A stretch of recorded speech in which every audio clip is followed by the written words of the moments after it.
Hi, I'm Peggy Oliveira. Welcome back to another episode of Courageous Questions.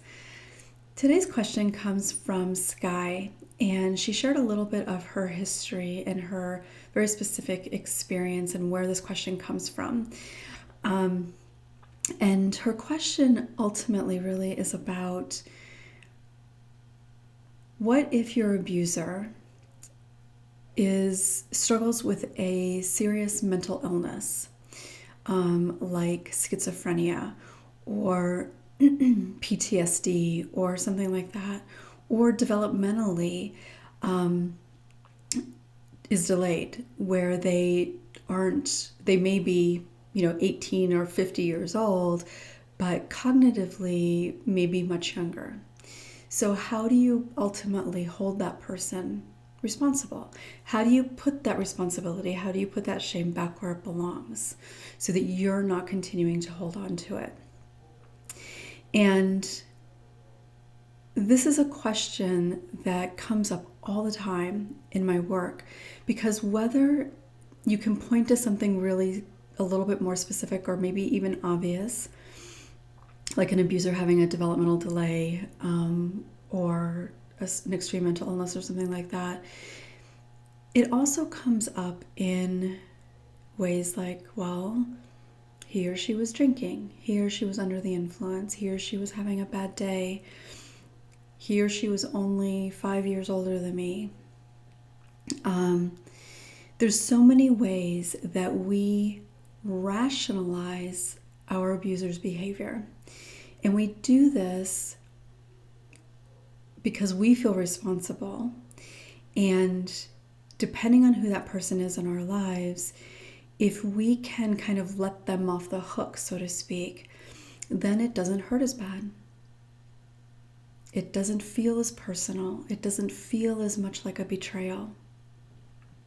Well, if he was really struggling with PTSD, or if he has a developmental delay and has the capacity of a 15-year-old, then it's not really his fault. And so when we can do that, it does help us feel like it's better, because they're not making a conscious choice to do something that is so painful. And again, it could be something very clear, like a developmental delay, or it could be anything really that we can hold on to.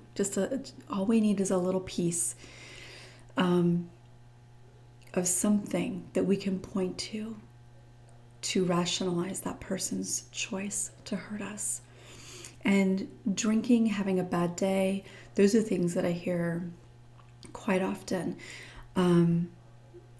They were abused too is another one that I hear very often. And, for most of you, I'm guessing probably almost all of you, if you're watching this video, you're abused.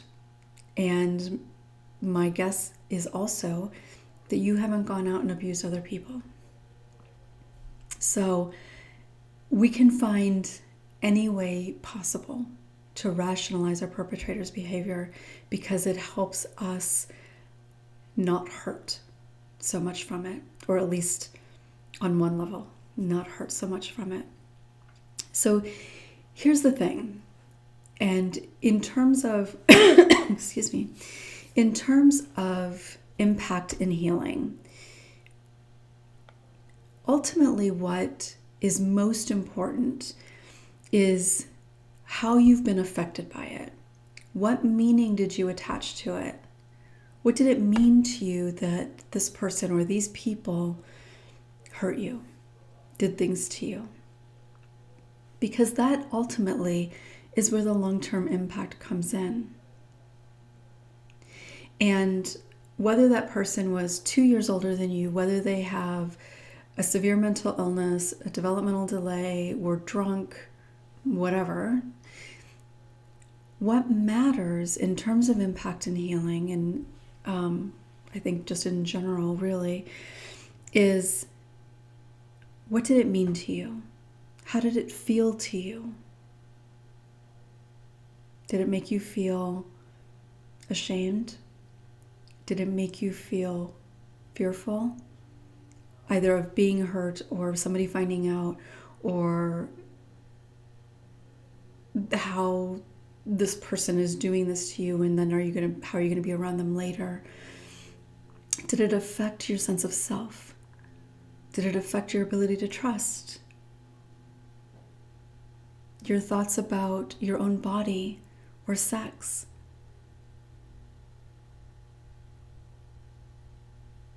Did it cause you to mistrust your own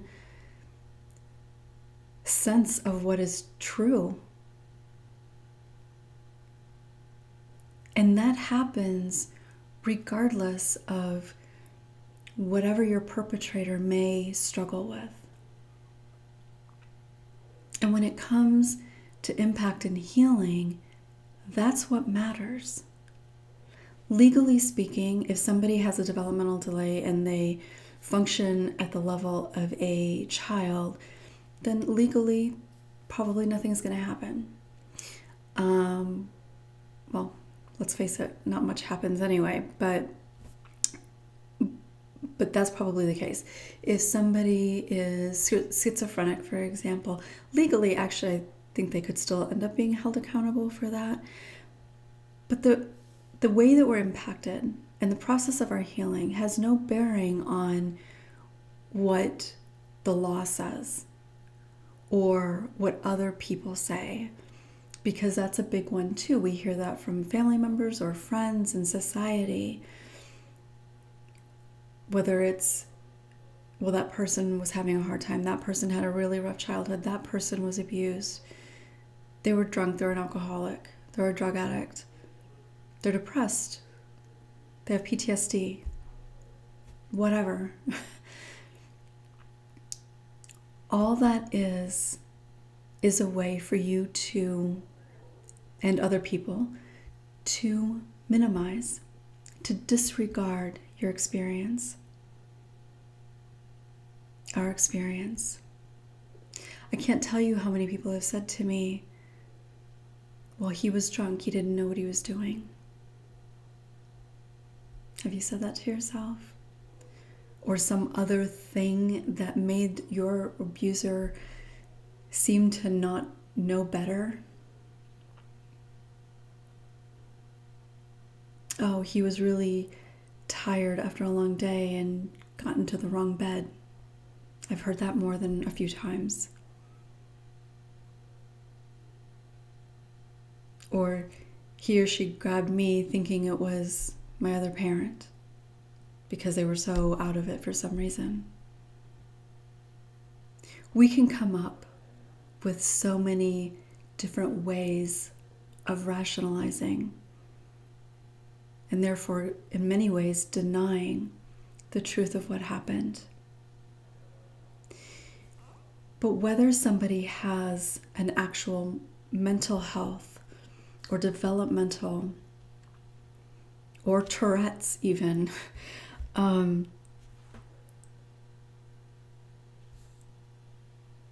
even if all of those things may be true, it doesn't change the fact that somebody hurt you.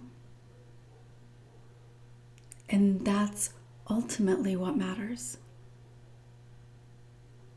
So if you recognize that as part of your way of coping, as part of your way of rationalizing, that you have kind of made excuses for or found ways to not fully hold that person responsible, that's impeding your ability to heal. Because when you do that, you are, for the most part, this doesn't necessarily have to be true all the time, but for most people, when you do that, you are saying to yourself, they didn't really mean it. And if they didn't really mean it, then I shouldn't feel this way about it. Or it shouldn't be that big of a deal, or I shouldn't struggle so much, or I should be able to forgive. So when you do that, you are negating what you think, feel, and your experience. And we cannot heal what we deny is wounded. We can't heal it if we don't allow ourselves to accept that it hurts.